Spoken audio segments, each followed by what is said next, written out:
lesson. I'm Bobby, and today we're going to talk about an artist that I'm really excited about. We're going to talk about Dale Chihuly. I am excited about Dale Chihuly for a couple of reasons. The first reason is that Dale Chihuly is still alive. He's alive and well, and he's successful right now while he's alive. It's not very often that art teachers get to teach students about artists that are still alive. That's always a question. They're like, oh, well, when did he pass away? And it's usually 100 years ago or something. So Dale Chihuly is still here. He lives near me. He lives in Tacoma, Washington, and he has an art studio where they're still producing art.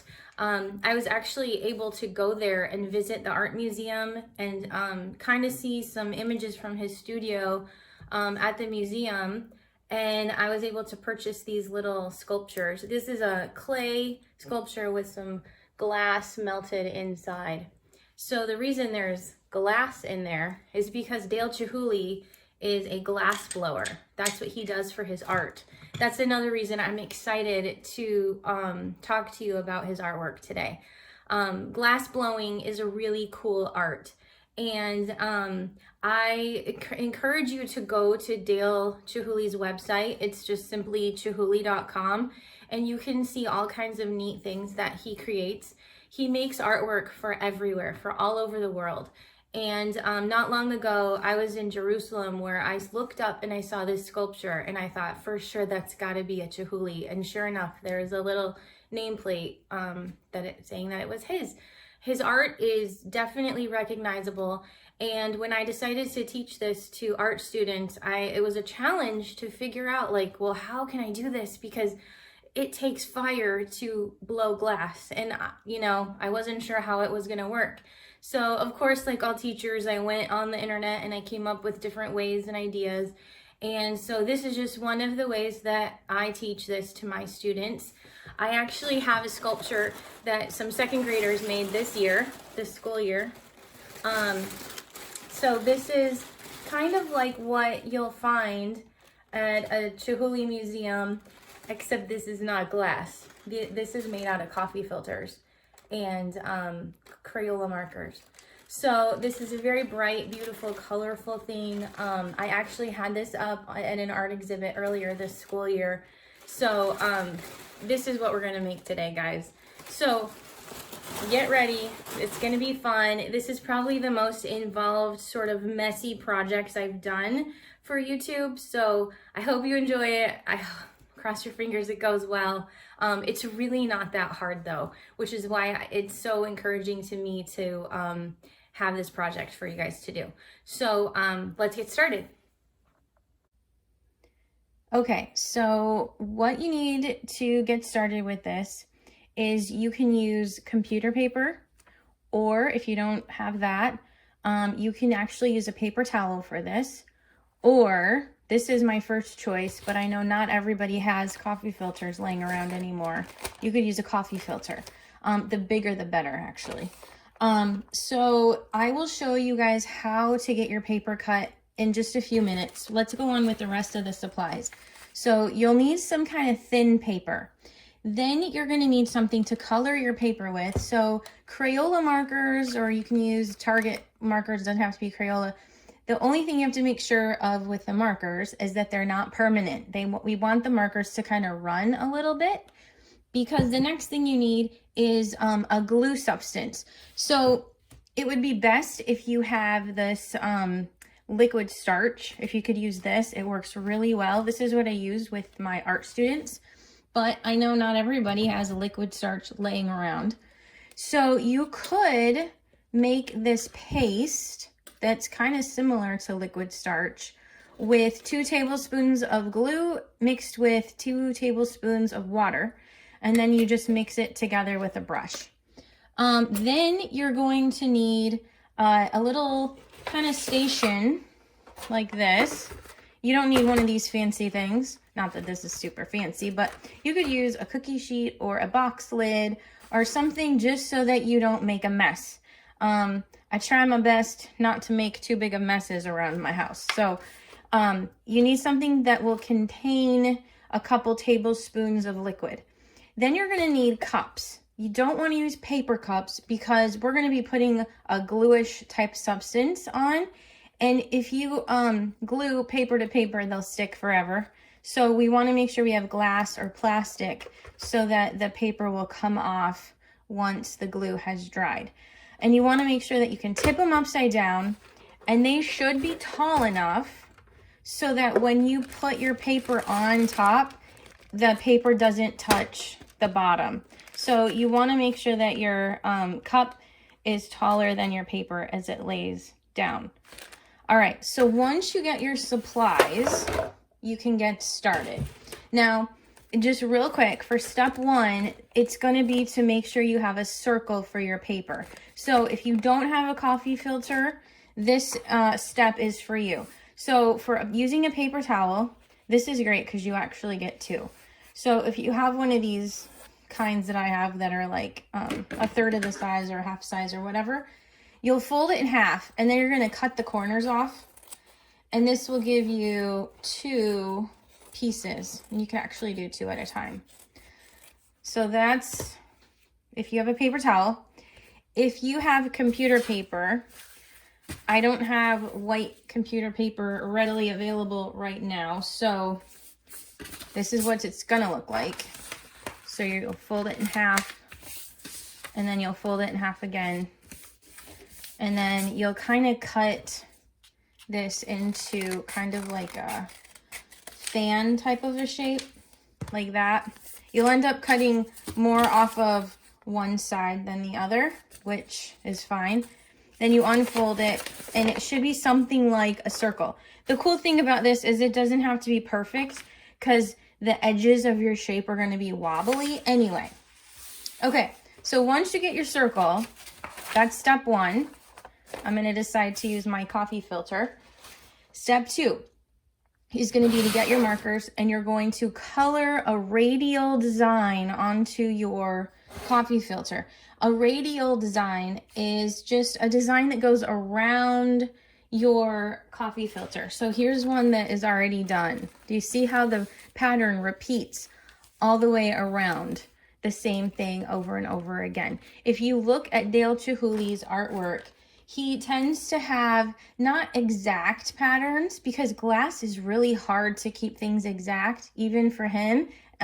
But you want to think about the lines moving around the circle.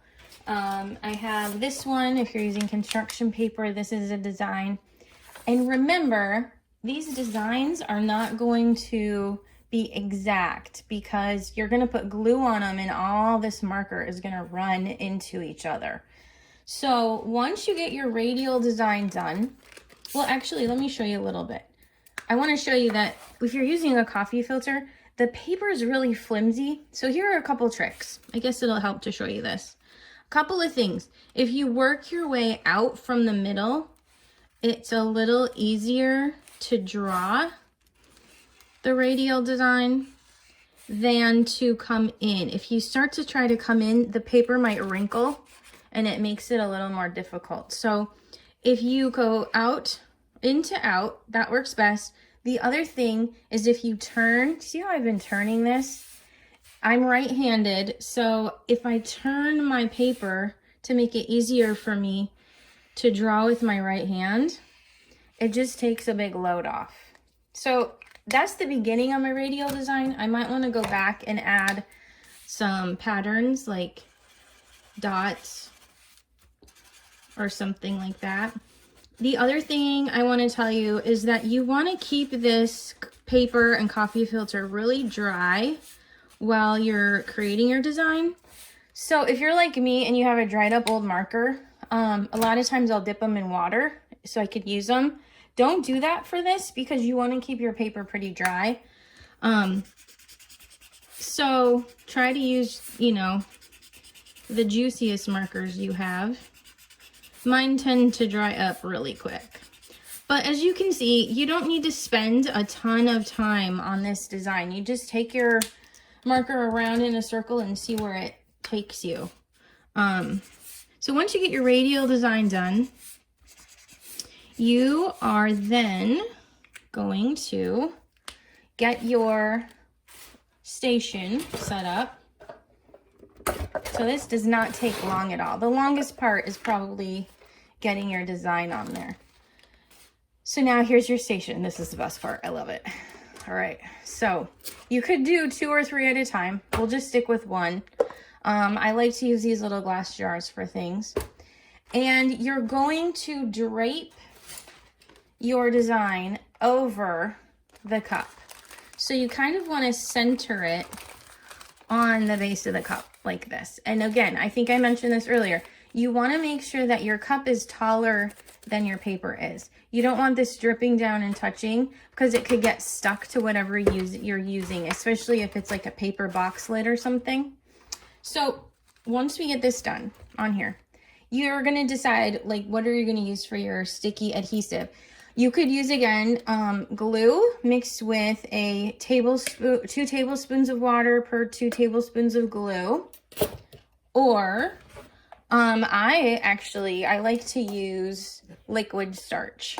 So you can get this in the laundry aisle at the grocery store and you just pour it in there. It sometimes smells really good. And you're gonna need something like a brush. You could use a foam brush or you could use this kind of brush.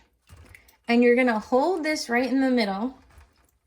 And all you have to do is take your liquid adhesive and you're going to paint down the sides. Now, at first, it's probably going to stick to the cup, and that's fine for now. You just want to get the whole entire thing painted, and you'll start to see that your colors might run a little bit. You can see this is running a little bit. That's pretty cool. It kind of makes it look a little bit like it's melted, but we're not using fire. We do not want to start any fires here. Definitely not at school when we're at school. Okay, so you can see it's really sticking to the cup.